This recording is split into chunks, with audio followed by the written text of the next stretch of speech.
নথিপত্ৰসমূহ নাই তেনেহ'লে আপোনালোকে ইয়াৰ সলনি কি নথিপত্ৰ দিব পাৰিব মই নমস্কাৰ সকলোকে শুভজিকাটা চেনেললৈ স্বাগতম জনাইছোঁ আৰু খুবেই গুৰুত্বপূৰ্ণ ভিডিঅ' এটা আপোনালোকৰ বাবে লৈ আহিছোঁ। এইটো ভিডিঅ' অকণমান দীঘল হ'ব যিহেতু এই ভিডিঅ'টোত আমি আপোনালোকৰ ঘৰত যদি আপোনালোকৰ কোনোবা ব্যক্তি এতিয়ালৈকে ভোটাৰ লিষ্টত নাম অন্তৰ্ভুক্ত হোৱা নাই তেনে ক্ষেত্ৰত আপোনালোকে কেনেকৈ নাম অন্তৰ্ভুক্ত কৰিব বা আপোনালোকৰ ভোটাৰ লিষ্টত কেনেকৈ নিজৰ নামটো আনিব পাৰিব সবিশেষ এইটো ভিডিঅ'ত গম পাব। কি নথিপত্ৰ লাগিব সবিশেষ এইটো ভিডিঅ'তে জানিব। সেইবাবে স্কিপ নকৰাকৈ গোটেই ভিডিঅ' চাব বুলি আশা থাকিলে আৰু প্ৰথমবাৰ যিসকল আহিছে চেনেলটো ছাবস্ক্ৰাইব কৰিব আৰু বেল আইকনটো প্ৰেছ কৰি দিব। আহক তেনেহ'লে ভিডিঅ' আৰম্ভ কৰোঁ। প্ৰথমতে প্ৰমাণপত্ৰ 6 এখন দেখিছে, এইখন ফৰ্ম 6 বুলিও কোৱা হয়। এইখন ফিল আপ কৰি আপোনালোকৰ নিজৰ নাম ভোটাৰ লিষ্টত অন্তৰ্ভুক্ত কৰিব পাৰিব। প্ৰথম আহিছে নিৰ্বাচন পঞ্জীয়ন বিষয়া বিধানসভা সমষ্টিৰ নং আৰু নাম। যদিহে আপোনালোকৰ বিধানসভা সমষ্টিটোৰ নম্বৰটো জানে আপোনালোকে ইয়াত লিখিব আৰু আপোনালোকৰ বিধানসভাৰ সমষ্টিটোৰ নাম ইয়াত লিখিব সম্পূৰ্ণ অসমীয়াত। ইয়াত খালি এটা কথা মন কৰিব, ইয়াত যেতিয়া আপোনালোকৰ নামটো লিখিব অসমীয়াত লিখিব। মই যোৰহাট বুলি লিখিছোঁ যেনিবা, যোৰহাটটো মই শুদ্ধ অসমীয়াত লিখিব লাগিব। আখৰটো অলপ বেয়া হৈছে যিহেতু মই অলপ লিখাত প্ৰব্লেম হৈছে ভিডিঅ'টো বনোৱা অৱস্থাত। আপোনালোকে লিখিব। তাৰপিছত কোৱা হৈছে বিধানসভা নথকা কেৱল কেন্দ্ৰীয় সাহিত্য অঞ্চলৰ বাবে যদি উপৰোক্ত সমষ্টিৰ বাবে ভোটাৰ তালিকাত মোৰ নাম অন্তৰ্ভুক্তৰ বাবে মই আবেদন পত্ৰ দাখিল কৰিলোঁ। ইয়াত আছে তাৰপিছত আছে নাম ৰাজ্য চৰকাৰী ভাষাত। আপোনালোকৰ যিটো নাম হয় সেই নামটো প্ৰথমতে লিখি ল'ব। ধৰিছোঁ মই অমৰ নামটো ধৰিছোঁ, অমৰ লিখিলোঁ। তাৰপিছত এটা বাকচ এৰি পেলাই মই কুমাৰ, যদি কুমাৰ আপোনালোকৰ মাজৰ মিডিল নেম আছে তেনে কুমাৰ লিখিব। তাৰপিছত আহিব আপোনালোকৰ যিটো উপাধি বা আপোনালোকক কুমাৰ লিখিব। তাৰপিছত উপাধিটো ক'ত লিখিব, উপাধিৰ কাৰণে আপোনালোকক এটা জেগা দিয়া আছে, তাত আপোনালোকে বৰা বুলি লিখিব পাৰিব। এয়া হৈ গ'ল আপোনালোকৰ নামটো লিখা শুদ্ধ প্ৰক্ৰিয়াটো। ইয়াত আপোনালোকে খালি এটা বাকচ এৰি নিদিয়াকৈ গেপ নিদিয়াকৈ নিলিখিব, তেতিয়া আপোনালোকৰ সমস্যা হ'ব পাৰে। তাৰপিছত ছেইম আপোনালোকে নিজৰ নামটো ইংলিছত লিখিব লাগিব, ইংৰাজী ভাষাত খালি কেপিটেল লেটাৰ লিখিব। এতিয়া অমৰটো মই AMAR অমৰ লিখিলোঁ। তাৰপিছত আপোনালোকৰ মধ্যৱৰ্তী নাম যিটো মিডল নেম হয় কুমাৰটো KUMAR কুমাৰ তেনেকৈ লিখিলোঁ। আৰু যিয়াৰ উপাধি যিটো ছাৰ নেম সেইটো মই তলত লিখিলোঁ BORA বৰা। তেনেকৈ শুদ্ধকৈ লিখিবলৈ পাহৰি নাযাব। আৰু মষ্ট ইম্পৰ্টেণ্ট হৈছে এইটোত আপোনালোকৰ নহ'লে ভোটাৰ লিষ্টত নাম ভুলকৈ আহিব এই কামটো নকৰিলে। ইয়াত ইংৰাজী আৰু অসমীয়া ভাষা দুয়োটাই যদি আপোনালোকে ফিল আপ নকৰে তেতিয়া ছফ্টৱেৰে নিজেই এটা নাম লৈ ল'ব বুলি কৈছে ছফ্টৱেৰ। সেইটো কাৰণে দুইটা নাম দিব। যদি আপোনালোকে ইংলিছত দিছে অসমীয়াত নিদিয়ে তেতিয়া আপোনালোকৰ নিজে অসমীয়ালৈ এটা ট্ৰেঞ্চলেট হৈ যাব, ছফ্টৱেৰ লৈ ল'ব, তেতিয়া আপোনালোকৰ নামটোত ভুল হ'ব পাৰে। সেইকাৰণে দুইটা নামেই দিয়াটো খুবেই প্ৰয়োজন। আপোনালোকে দুইটা নাম নিদিবও পাৰে, কিন্তু যদি দিয়ে তেতিয়া আপোনালোকৰ ভোটাৰ লিষ্টৰ নামটো শুদ্ধকৈ আহিব।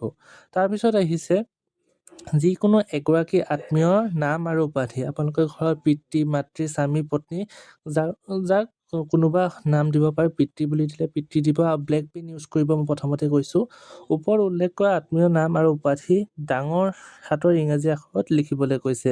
ইয়াত আপোনালোকে ডাঙৰ হাতৰ ইংৰাজী হাতৰ লিখিব পাৰিব। মই থৈছোঁ জান লিখি দিছোঁ, আপোনালোকৰ JAAN লিখিলে আৰু উপাধিটো আপোনালোকে লিখি দিলে এটা বাকচ এৰি পেলাই বৰা বুলি লিখি দিলে, বৰা লিখি দিলে। তাৰপিছত আহিব আপোনালোকৰ মোবাইল নম্বৰ। আপোনালোকৰ যিটো মোবাইল নাম্বাৰ আছে নিজৰ মোবাইল নাম্বাৰটো ইয়াত লিখিব, খালি অসমীয়াত লিখিব। যিহেতু অসমীয়াত ফৰ্মখন ফিল আপ কৰিছে তেনেহ'লে দিব পাৰে 2 4 6 5 তেনেকৈ আপোনালোকে গোটেই নম্বৰটো ফিল আপ কৰিব। আইটেম নং 2ত উল্লেখিত আত্মীয় মোবাইল নম্বৰ। এতিয়া আপোনালোকৰ যি পৰিয়ালৰ নাম্বাৰ দিব লাগিব, য'ত পিতৃ দিছে যদি পিতৃ নাম্বাৰটো ইয়াত দি দিব। এই খালী বাকচটোত পিতৃ নাম্বাৰটো ফিল আপ কৰিব। আৰু এতিয়া আহিছোঁ নিজৰ ইমেইল ID যদি আপোনালোকৰ আছে নিজৰ ইমেইল IDটো ইয়াত আপোনালোকে ফিল আপ কৰি দি দিব ধুনীয়াকৈ। তাৰপিছত আপোনালোকৰ যদি নিজৰ মোবাইল নাম্বাৰ বা নিজৰ ইমেইল ID নাথাকে তেতিয়া আপোনালোকে ঘৰৰ আত্মীয় যেনেকৈ আপোনালোকে মোবাইল নাম্বাৰ দিব পাৰে তেনেকৈ ইমেইল IDও আপোনালোকৰ আত্মীয়ৰ দিব পাৰিব। এতিয়া আহিছোঁ আধাৰ সবিশেষ। অনুগ্ৰহ কৰি উপযুক্ত স্থানত চিন দিয়ক। যদিহে আপোনালোকৰ আধাৰ আছে তেনেহ'লে আধাৰ নম্বৰত আপোনালোকে এনেকৈ ৰাইট চিন দি আধাৰ নম্বৰটো যিটো 4 2 5 6 তেনেকৈ আপোনালোকৰ গোটেইটো আছে ইয়াত দিব। তাৰপিছত আছে যিহেতু মোৰ আধাৰ নং নাই, সেয়েহে মই আধাৰ নম্বৰ দিবলৈ অসমৰ্থ বুলি যদি আপোনালোকৰ আধাৰ কাৰ্ড নাই বনোৱা বা আপোনালোকৰ আধাৰ কাৰ্ড নাই, তেনে ক্ষেত্ৰত আপোনালোকে কত আপোনালোকে ৰাইট চিন দিব লাগিব। আৰু যদি আপোনালোকৰ আধাৰ কাৰ্ড আছে, কত দি পিনে তাৰ নাম্বাৰটো গোটেইটো ইয়াত ফিল আপ কৰিব লাগিব। তাৰপিছত আছে লিংগৰ কথা, আপোনালোকে যদি পুৰুষ হয় পুৰুষত দিব, মহিলা হ'লে মহিলা, তেনেকৈ আপোনালোকে ৰাইট চিন দিব পাৰিব। তাৰপিছত আহিছে জন্মৰ তাৰিখ। জন্মৰ তাৰিখটো শুদ্ধকৈ আপোনালোকে অসমীয়াত ডেট, তাৰপিছত মান্থ, তাৰপিছত ইয়েৰৰ হিচাপত ইয়াত এণ্ট্ৰি কৰি দিব। তাৰপিছত আহিছে জন্মৰ প্ৰমাণ পত্ৰৰ বাবে নথিপত্ৰ, ইম্পৰ্টেণ্ট নথিপত্ৰ আপোনালোকৰ যিকোনো এখন দিলে হ'ব, য'ত আপোনালোকৰ চালকৰ অনুজ্ঞাপত্ৰ, যদি driving licence, passport, PAN card, Aadhaar card, আপোনালোকৰ যদি শিক্ষা বোৰ্ডৰ যি এডমিট কাৰ্ড থাকে, এডমিট কাৰ্ড, উপযুক্ত স্থানীয় নিকায়সকলৰ পৰা দিয়া নথিপত্ৰ, সেয়াও হৈ যাব। এতিয়া আহিছে জন্মৰ তাৰিখৰ প্ৰমাণৰ আন যিকোনো নথিপত্ৰ যদি উপৰোক্ত নথিসমূহৰ ভিতৰত এখনো নাই, যদিহে আপোনালোকৰ এই নথিপত্ৰসমূহ নাই, তেনেহ'লে আপোনালোকে ইয়াৰ সলনি কি কি নথিপত্ৰ দিব পাৰিব মই কৈ দিছোঁ, আপোনালোকে অনুগ্ৰহ কৰি চাই যাওক। ইয়াত কোৱা হৈছে গৃহ ভৱন এপাৰ্টমেণ্ট, আপোনালোকৰ বৰ্তমান ঠিকনাটো ইয়াত আছে গৃহ ভৱন এপাৰ্টমেণ্ট নম্বৰ দিব, আপোনালোকৰ নগৰ কি দিব সেয়া দিব, আপোনালোকৰ পিন কোড দিব, জিলা, তাৰপৰা আপোনালোকৰ ৰোডটো দিব, ডাকঘৰ, তাৰপৰা আপোনালোকৰ মণ্ডল কি পৰে, ৰাজ্য অসম পৰিব, সেয়া আপোনালোকে দিব, এয়া দি ল'ব। আৰু ইয়াত যিটো কৈছে জন্মৰ তাৰিখৰ প্ৰমাণৰ আন যিকোনো নথি যদি উপৰোক্ত নথিসমূহৰ এখনো উপলব্ধ নহয়, তেতিয়া অনুগ্ৰহ কৰি বিশেষভাৱে উল্লেখ কৰিবলৈ কৈছে। ইয়াৰ উল্লেখ ক'ত কৰিব লাগে মই দেখাই তাৰ পিছৰ পেজটোত আপোনালোকে দেখিব পাৰিব, যদিহে একে ঠিকনা এজন ভোটাৰ হিচাপে ইতিমধ্যে নামভৰ্তি কৰিছে, তেন্তে আবেদনকাৰী নামত অথবা পিতৃ মাতৃ, পতি পত্নী, প্ৰাপ্তবয়স্ক ল'ৰা ছোৱালী যিকোনো এজনৰ নামত ঠিকনাৰ প্ৰমাণপত্ৰ স্বপ্ৰত্যায়িত প্ৰতিলিপি সেইবোৰৰ যিকোনো এখন গাঁঠি দিবলৈ কৈছে। এতিয়া গাঁঠি কি দিব লাগিব, ইয়াত কোৱা হৈছে যে আপোনালোকৰ যদি পানীৰ বিল, গেছৰ বিল, কাৰেণ্টৰ বিল দিব পাৰে, আধাৰ কাৰ্ড দিব পাৰে, আপোনালোকৰ বেংকৰ পাছবুক দিব পাৰে, ডাকঘৰ পাছবুক দিব পাৰে, পাছপৰ্ট দিব পাৰে, আপোনালোকৰ কিষাণ বহীকে ধৰি ৰাজহ বিভাগৰ ভূমি মালিকী স্বত্ব নথিপত্ৰ দিব পাৰে, পঞ্জীকৃত ৰেণ্ট লিড দিব পাৰে, পঞ্জীকৃত বিক্ৰীৰ দলিল দিব পাৰে, সেইবোৰ আপোনালোকে দিব পাৰে। আৰু যদিহে ইয়াৰ এটাও আপোনালোকৰ ওচৰত ডকুমেণ্টছ নাই, তেনেহ'লে আপোনালোকে কি দিব, আপোনালোকে ইয়াত তলত যি উল্লেখ কৰা আছে লাইনটো, সেই লাইনটোত আপোনালোকে ধুনীয়াকৈ কি নথিপত্ৰ গাঁঠি দিছে ইয়াত লিখি দিব পাৰিব, বাসস্থানৰ নথিপত্ৰ হিচাপে।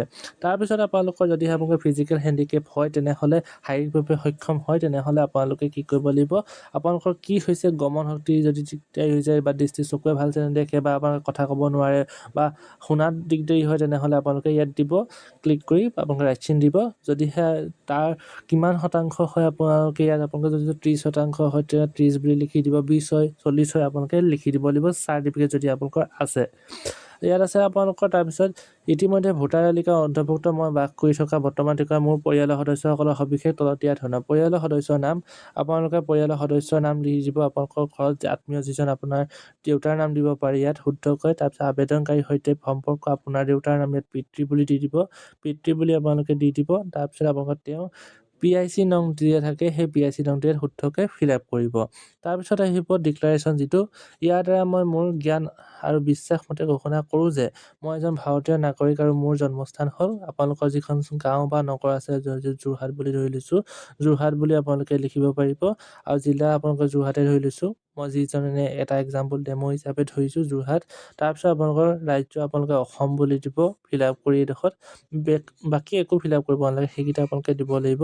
আৰু ইয়াত কোৱা হৈছে যে প্ৰমাণপত্ৰ 6 নং ক্ৰমিক নং 8 ক'ত উল্লেখিত ঠিকনাত মই যোৱা কেইবছৰৰ পৰা আছে, আপোনালোকৰ যদি 40 বছৰৰ পৰা আছে, 50 বছৰৰ পৰা আছে, সেয়া আপোনালোকে দিব পাৰিব। আৰু মই পোনপ্ৰথমে ভোটাৰ তালিকাত নাম অন্তৰ্ভুক্তৰ কাৰণে আবেদন কৰিছোঁ, আৰু ইয়াত কোনো বিধানসভা সমষ্টি, সংসদীয় সমষ্টি মোৰ নাম অন্তৰ্ভুক্ত হোৱা নাই বুলি আপোনালোকে ডিক্লেৰেশ্যন দিব লাগিব। আৰু ইয়াত ধুনীয়াকৈ দিছে বয়সৰ প্ৰমাণপত্ৰ সমৰ্থন, আপোনালোকে যদি আগতে কৈছোঁ যদি আপোনালোকৰ নথিপত্ৰ নাই, তেনেহ'লে আপোনালোকে তাৰ সলনি কি দিছে সেয়া ইয়াত লিখি দিব পাৰিব নথিপত্ৰখনত। আৰু ইয়াত তাৰিখ দিব আৰু স্থান দিব, আৰু আবেদনকাৰী আপোনাৰ যি চাইন আছে, ছিগনেচাৰ আছে, ইয়াত আপোনালোকে চাইনটো মাৰিব লাগিব। চাইনটো অসমীয়াত মাৰিব পাৰে বা ইংলিছতো মাৰিব পাৰে, নহ'লে আপোনালোকে বাওঁ হাতৰ বুঢ়া আঙুলিৰ চামটো ইয়াত দিব পাৰিব, চাপটো। তাৰপিছত আহিব ইয়াত যে দেখিছে, ইয়াত আপোনালোকৰ দিয়া আছে প্ৰাপ্তি স্বীকাৰ আবেদনৰ প্ৰমাণপত্ৰ বুলি ইয়াত দিয়া আছে, আপোনালোকে চাব পাৰে। ইয়াত আপোনালোকৰ নামটো থাকিব, নাম থাকিব, তাৰিখ থাকিব, ইয়াত ধুনীয়াকৈ থাকিব। আৰু ইয়াত তেখেতসকলে BLO সকলে ইয়াত চাইন মাৰি দিব, আৰু চাইন মাৰি পিনে এইখন আপোনালোকক দি দিব টুকাখন। তো ইমানেই আছিলে।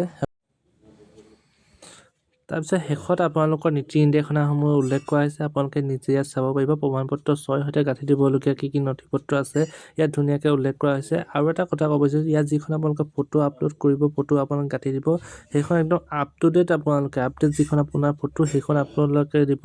আৰু কালাৰ ফটো দিব, ইয়াত আপোনালোকে ফুল কালাৰ ফটো এখন দিব। আৰু ইয়াত আপোনালোকৰ সবিশেষ ইয়াত ধুনীয়াকৈ লিখা আছে। আপোনালোকে ভিডিঅ'টো প'ষ্ট কৰি চাব পাৰে। আৰু যদি কিবা সুধিবলগীয়া আছে আপোনালোকে কমেণ্ট কৰিব।